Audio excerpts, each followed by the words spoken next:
kind of a long car. I mean, let's have a look. You gotta see it. You gotta look at this thing. Look how long this thing is.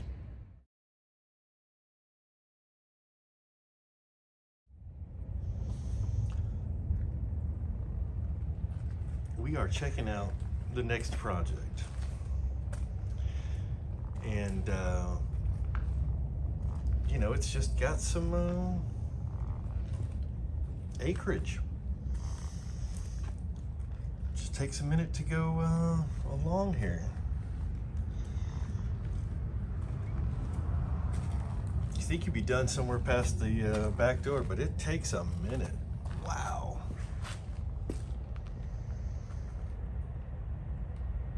But look at this thing. This is great. As you may notice, there's a bit to do to get this thing running and driving down the road. The plan, the goal, the build, the plan, still a long list of stuff to get on the road. Not as long as you might think, because there's already been some progress.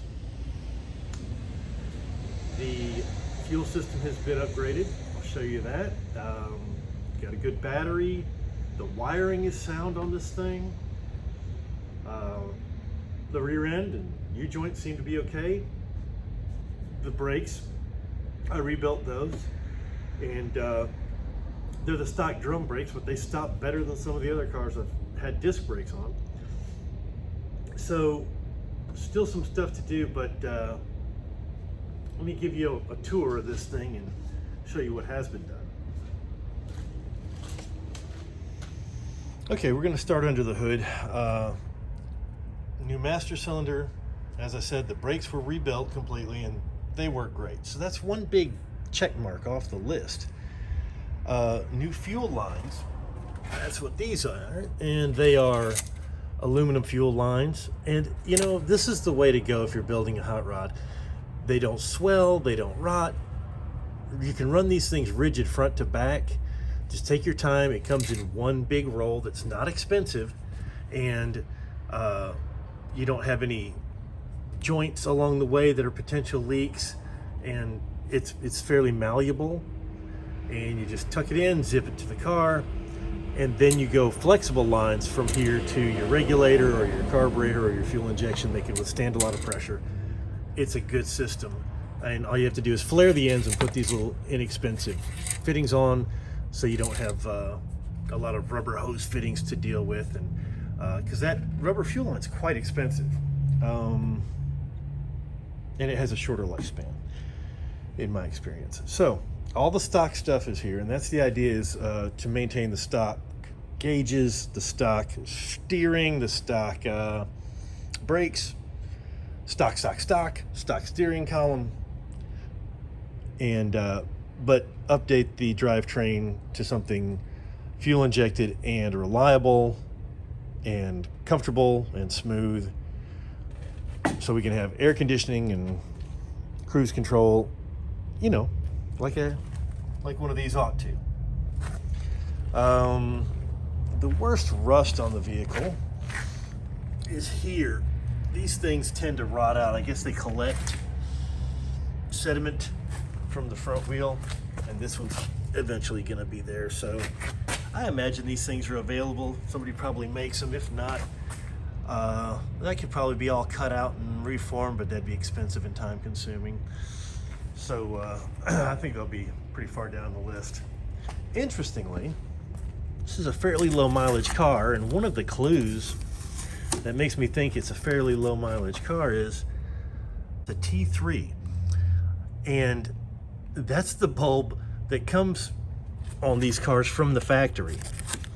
Only one of these bulbs has been changed from the T3 bulb. I imagine they were probably available to replace back for a while, but there's a T3 and there's a T3, and they work. So if these are the original factory bulbs from the 60s, then the idea that this is a fairly low mileage car holds water. These tires are like new, but For whatever reason, the white walls are brownish yellow, and I've seen a couple of videos on how to clean those up. So, but they're good tires. So good tires, good brakes. As far as I know, good rear end. It's got a little bit of a leak in it, but look inside of this baby. We've got Cadillac Comfort. We got the big seat. It's a black and white interior with a mirror ball. Everything is bone stock. Now I've got to show you the floorboards. I pulled the carpet out, just this front section, and when I did, there was a factory little label right here that said, you know, 1963 or 62. 63. This is 63. It's just so nice and stock, and it is spacious, and it is roomy. And the original keys. It's the original keys, and I honestly don't know if that might have been originally what came with the car. I have to do some research to check it out. But we got to keep all this original stuff here. We got to keep the original radio, original clock. I'll just fix it, make it work. Original speedometer, fuel gauge, temperature gauge, the lights, whatever. We're not changing any of that. Now, the shift pattern, we may end up trying to figure out a way to change that, because this one, reverse, is in the far drop it all the way down position instead of right next to park the way it is on modern cars. Had a transmission they called the Jetaway transmission, and it was a 4-speed transmission, but it pretty much had seen its day. Because this was a Ford or Grandma's car, it's the Cadillac Owner's Manual. It is a 1963, written out longhand there, and check it out. You got the whole Owner's Manual. So neat. I don't believe it's reprinted. I believe it's authentic there. So keep that in the glove box for now. Driver's side. This is just some of that sound deadening equipment, but man, this thing is so solid. There's no rust here. The back looks the same way. The pedals are not worn out. This thing has 28,774 original miles. Now, of course, the engine's pulled out of it, so it's not like, ooh, the original engine is going to be great.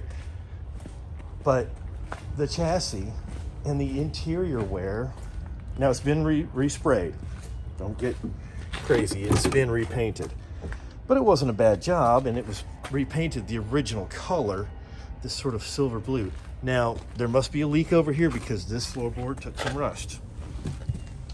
But this is the only one. But it's definitely got some rust. I'll show you what I mean. Well, you can't see it. It's not super rotten, but there's a lot of pinholes and stuff. This panel needs to be replaced or completely cleaned and fiberglassed in, whatever. This side needs some work, but that's it. And you can tell just right where it leaked from up there apparently and ran down and saturated this carpet, and it stops right here and right there. I don't know what that weird bulge here is on the floor. That's so neat. Anyhow, you're wondering, why is there a big trap door opened right here? Well, this is to clear the servo housing, I think. This is to clear what I think was the servo housing for a 700 R4 transmission. I didn't want to butcher the whole tunnel unnecessarily, because the less I have to take this thing apart, the better. So I just pulled this straight out. We're going to get the transmission in place, see if I've got the clearance, push it back, leave enough clearance, and then box this thing in. We'll have a little bulge in the carpet, but it won't be that big. But we need plenty of room to make sure. And I might have to cut it across the bottom and remove it completely and box it out a little bit. So anyhow, here's the seats. Beautiful, beautiful car.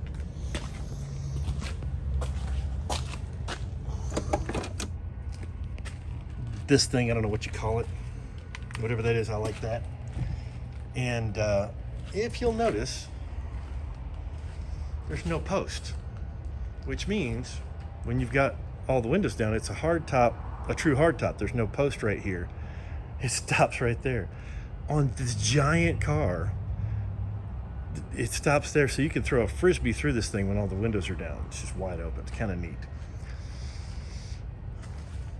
The fender skirts are great. I love the back end of this thing. It's my favorite. It's the logo on Hopper's Hot Rods. I'm going to show you in the trunk. Now, one of the things that's going to make this an LS swap that isn't too overly complicated is this particular Cadillac is outfitted with an auxiliary fuel system access panel. This was not from the factory, believe it or not. It's got 3 nuts on one side and 2 on the other, so you can't accidentally get it backwards.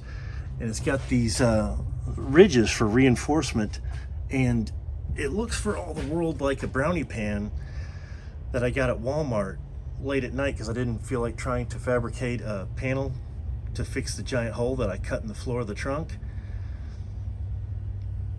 And yeah, that's what it looks like. But there's some weather stripping on it, so it won't leak air. It'll probably get sprayed with some sound deadening Krylon. But now if you need to access, everything's right there, access. Now you have easy access to the fuel pump, the fuel gauge, the lines that go to the front, access. Okay, here's our 700 R4. I believe this is our box of transmission parts, just gauging by the label here. And hiding in the dark under the cloak of darkness is a 6-liter LS. It's an older one. LQ196YB, I can't remember, but it's got the 24-tooth reluctant wheel. But it's a 6-liter LS, and that's what we're sticking in it. So we should be good there.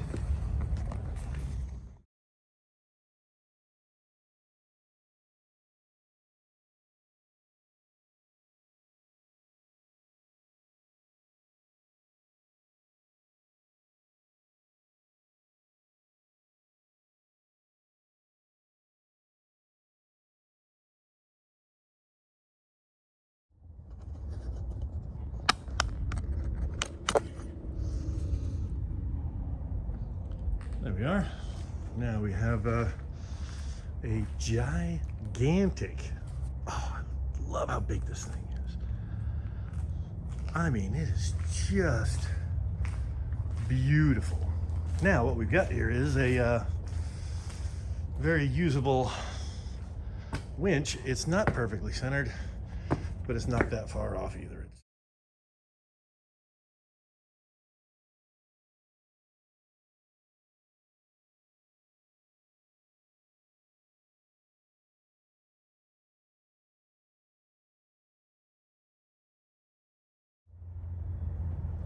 Well, here's an engine. It is one filthy, gross engine, but I'm rolling the dice that Hopper's Hot Rods doesn't get a copyright notice because there are 3 dogs at night singing Shambhala over there on the left. I've got another set of engine mounts here somewhere. I'll retrieve those momentarily. I'm not ridiculously tall. I just set this to where you could see what I'm getting at. Look, unboxing video. People love that shit. All right, this is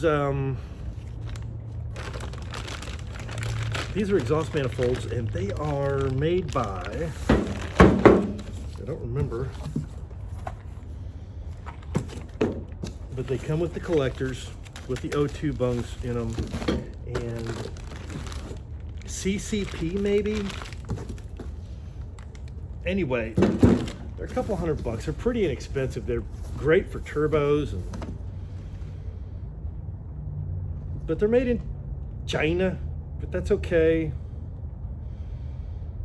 Anyway, They're the Chinese made bolts. They'll flow just fine for what we're trying to do, but they're also a little tighter to the engine block to clear the steering column and well, whatever's on the other side. So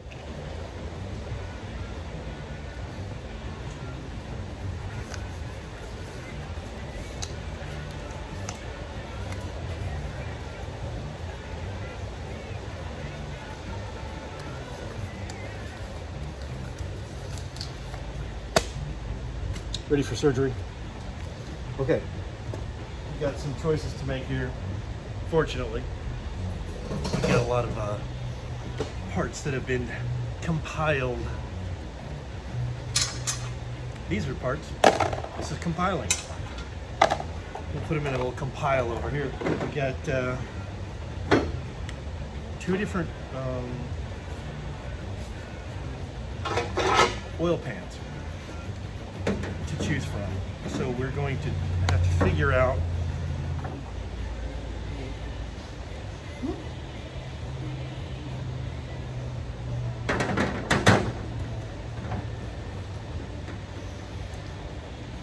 okay, side by side, this one's definitely got more clearance, and we've got a steering bar, which I'll show you, that we have to make sure clears. So I think we'll use this one on a different project, and I think this will be the one for the Cadillac. All right, this is what I was talking about. This steering linkage, we have to make sure that does not run into the oil pan, and it's got a really long link right there, and so when it goes left to right, it does this, which means it moves, you know, back a little bit as it goes this way. So we need to make sure that when we put the engine in place and mock it all up, that we turn the steering all the way to one way and then the other to make sure that none of this hits our oil pan, because that's all right. If you're going to do any kind of mechanic work, I'd recommend getting Ziploc bags and writing on them with a Sharpie what bolts go where. Because I'm only going to need a couple of these bolts to hold the exhaust manifolds on, but I don't want to lose track of where the rest of them are. So I'll put a couple on each side, and the rest I'll put in the bag labeled LS exhaust manifold bolts, and the plugs for the O2 sensors right here too. So now,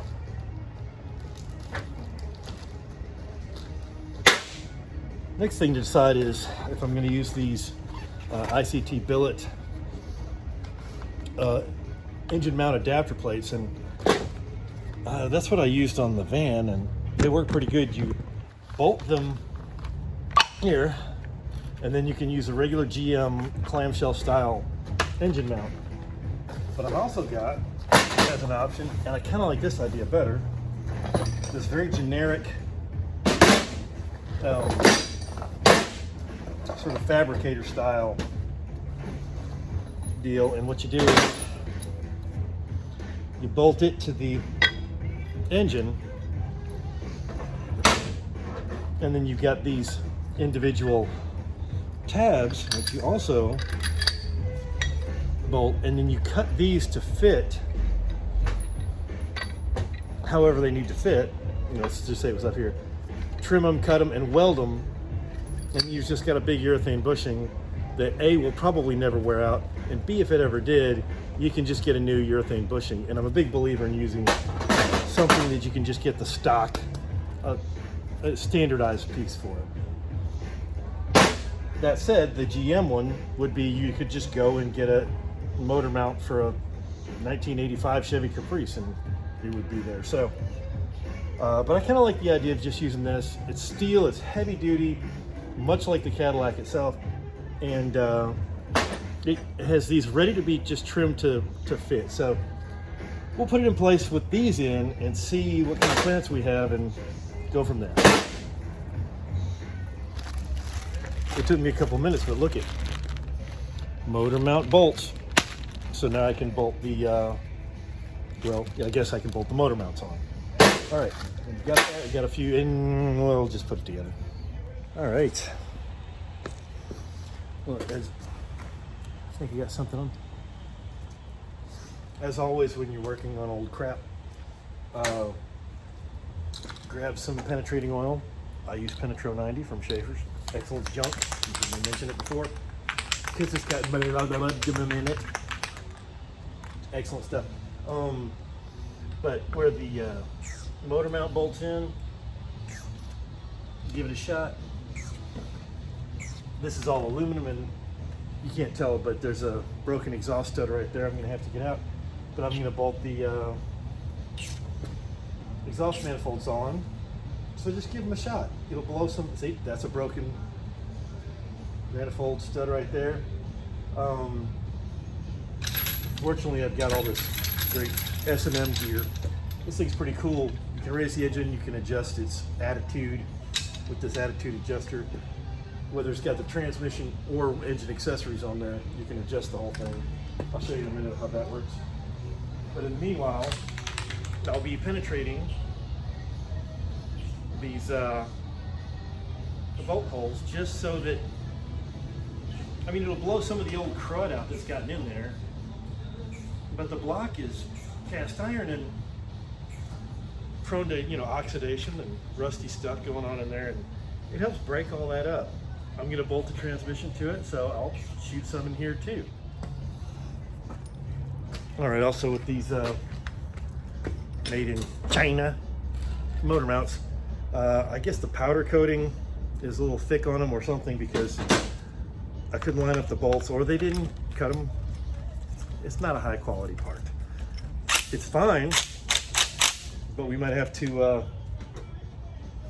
just sort of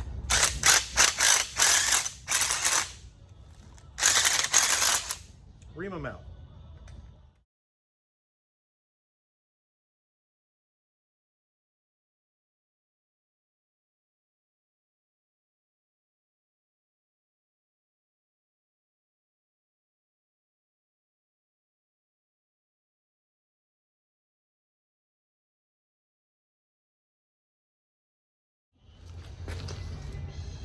Okay, we got the engine squared away and the transmission on the table, but I know you're thinking, what on earth did you spray on the engine to make all that old crud magically just fall off so easily?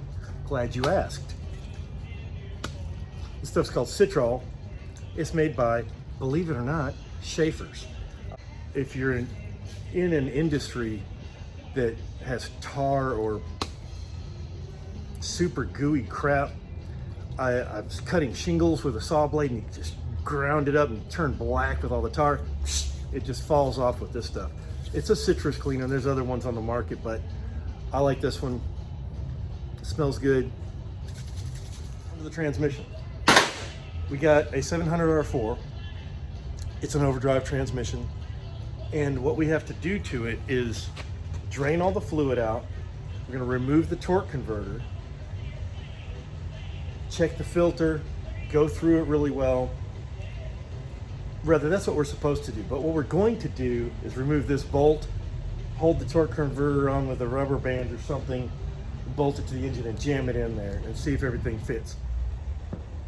Check the clearances, you know, get it, put it together. So measure for the drive shaft, which is one of the puzzles that's overlooked when you're doing an engine swap. People think, oh, you stick it in there and match up the exhaust and the power steering hose, but then the drive shaft is its whole animal. And on this vehicle, it's like 800 feet long. There's a slip drive shaft, 2 double U-joints, then another long drive shaft, another U-joint. It's substantial. But you know, it has to go from here to Arkansas to drive the back wheel. So I'll show that to you later on.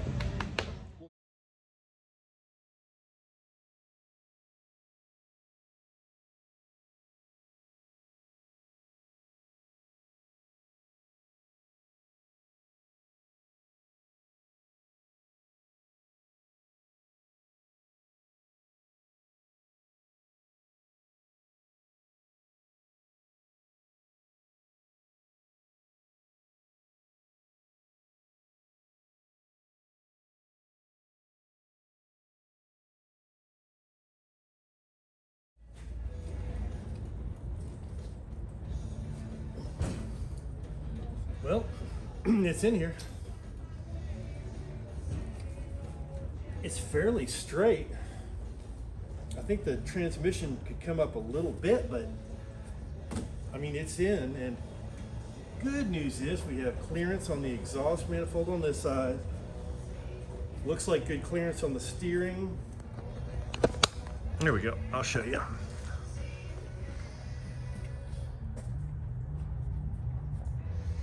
So there's a little, that's all just wiring. That's good. There's still room to go behind. That bell housing's not up against anything. The part I was worried about is that crossbar hitting the oil pan, but there's a nice gap there. The part I'm now wondering is, the way this sits, is will the harmonic balancer bump into that if I bring the front end down much? But let me get a light. Where did I put the light? So over here, that's the part that I was having clearance issues with before, but there's plenty of room now. If you're gonna do a swap into an old Cadillac, it will definitely make it easier if you grab a set of these manifolds. I want to say they were like 200 and change. They weren't very expensive, and totally worth it. Totally worth it. Now our new engine mounts, one sitting right there on the frame, touching it. So cutting a tab to fit that, I need to raise the engine just a hair, but I can level it out. But I can go farther back, truthfully, also. And then we're sitting close to the same on the other side. That oval hole is where the original mount went, and we're about an inch behind it there where it turns, and that one we're close to the same. And I think we can get it right between the frame rails and drop it down. This is great news. Well, that's going to do it for this episode. We got the engine and transmission stuck in place. We checked for most of our clearance issues. It's a good start. It's getting a little late. Still got a lot to do. I may try to tackle more on this tomorrow, but it's exciting. I love this thing. It's huge, it's beautiful, and it's going to glide down the road. I can't wait.